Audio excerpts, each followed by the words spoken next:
Hey guys, my name is Patrick. I'm from Grand Rapids, Michigan, and actually my wife and I moved here to Reading. We relocated about 6 weeks ago now, almost 8 weeks ago, and believe it or not, we came out for a 3-week visit.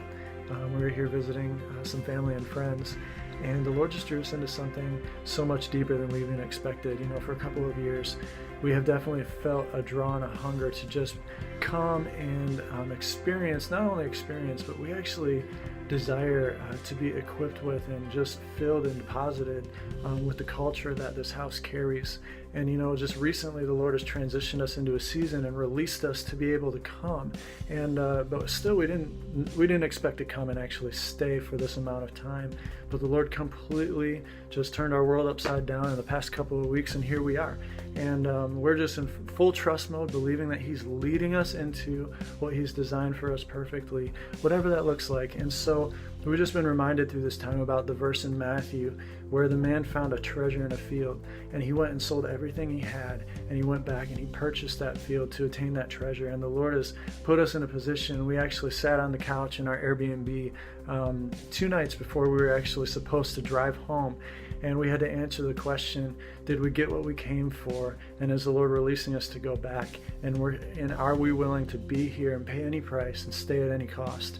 And so we just have chosen to just be wild in our faith and say yes, sheer obedience. And even the Songwriters Retreat, you know, the reason why we're interested in this, we found out about the retreat a couple weeks ago, and we started preparing, and we were just kind of praying about it, if we were supposed to be part of it or not. You know, for me as a songwriter, and I've been a songwriter for years, but I've always written for just to touch the heart of the Father, and really it's been more of a private thing for me. Not that I haven't participated and released songs in our church and things like that, but it's always been a little more private in my life, and it becomes a little more risky. There's a greater price, especially to put out in front of a group that we honor so much. And so there was a little bit of intimidation and in that, but at the same time, we have chosen just, again, at any cost. And I want to be a man that says yes. I want to be obedient for myself, for my family, for this generation. And I have a heart to breathe life and to equip and empower, especially in the world of writing and the world of worship, and equipping as almost like a father. I really have a father's heart for this generation, and even teaching them how to pursue their fullest identity, especially as authors and writers. And so having more tools to be able to do that would just be the next level. And so we're here believing that, again, God is leading us into His perfect plan, and we would love to be a part of the Songwriters Retreat. I would love to be a part of the Songwriters Retreat. I keep saying we because I'm here with my wife, and she actually is putting in an application as well.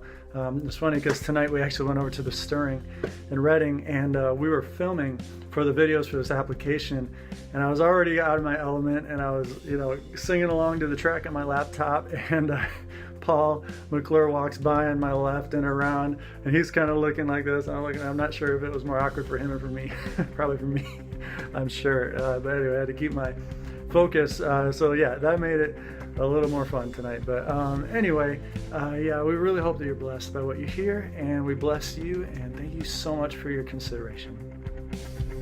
Oh, let your name be higher than any other. Oh, let your light shine brighter than a fire in the night. Let your love burn bright. Let your love